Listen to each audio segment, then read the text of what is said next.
Good morning, folks. It's Sunday morning. I know I'm a day late, but I wanted to show you what I got done this weekend.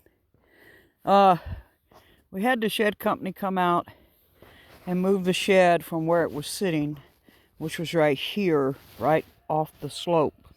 And we had to move it this way a couple feet and then forward a couple feet. Just makes it a little bit easier, so I'm not stressing about the shed going down the slope. Got the water tanks painted. Got them set up right, which we had to use a shovel to put the gravel in and to level them out and stuff. And they're not perfectly set, trust me, I know. But they're stable enough that they're not going anywhere. Got the two end caps on, but the problem we ran into was the pipe that I bought to run down was not the right pipe, right? So I bought a flexible pipe, and that's the wrong piping. So by the time we got the water tank set in and got everything level and got the end caps put on, we went, the group had their Thanksgiving meal yesterday, so we went to that, and then I had to run to Lowe's to pick up more downspouts and gutter stuff for running it to at least one water tank. Okay. Now the other issue, and I'm gonna take you in here.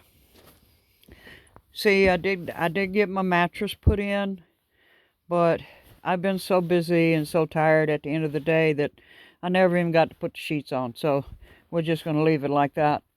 The stove. The issue we ran into was the stove pipe that I ordered was supposed to fit this stove, but as you can see, it's too big.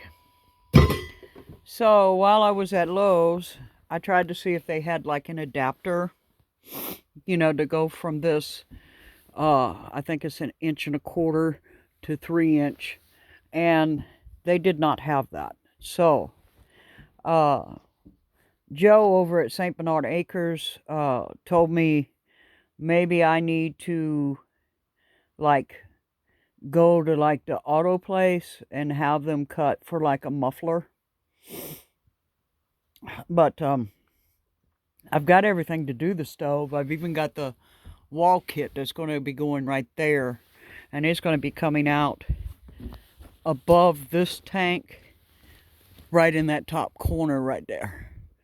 So we've got everything for that. But like I said, by the time I got back last night, it was about 7:30. So definitely wasn't getting that done last night. I might get the gutter system completed today. We're going to try and do that. The other thing is I brought some paint. Now, this T111, when I was painting this T111 on the other side, obviously, and I'm not going to flip the wood over, it just sucked up the paint. And I mean, it literally sucked it up that you can see where it's coming through on the other side. So, yeah, I don't know what I'm going to do about that, right? And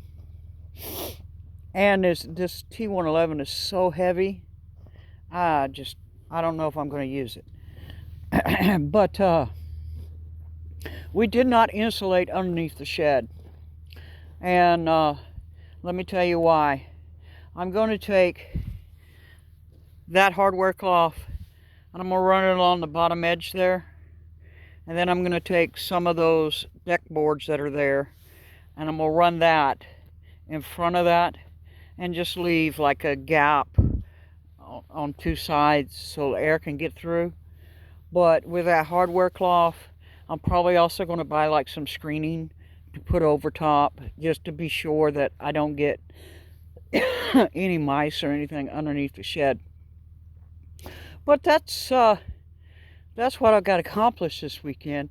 Most of Friday, when I got here Friday, I drove all night Thursday night to get here Friday morning, because they told me that they were going to be here between 8 and 9, and they did not show up until almost 4 o'clock.